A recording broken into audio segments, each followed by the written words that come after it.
are all living and operating in the most difficult era to work in throughout our history.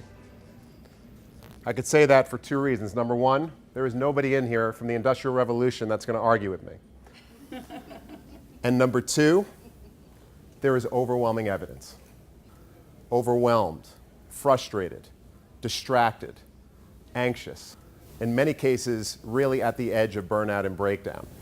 Demand is overwhelming our capacity to meet it. Time is an external resource. It sits outside of you. Energy, by contrast, is an internal resource. So you actually have control over it and you can influence it.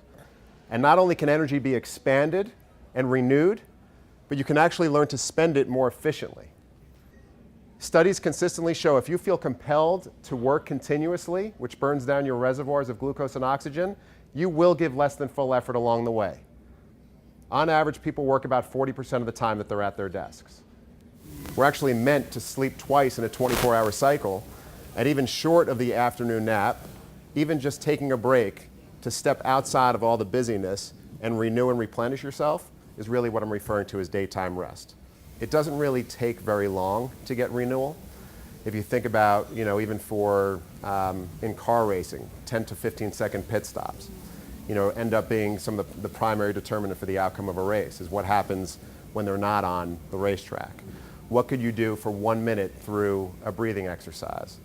Or just closing your eyes for a short time, or getting out for a 5-minute walk.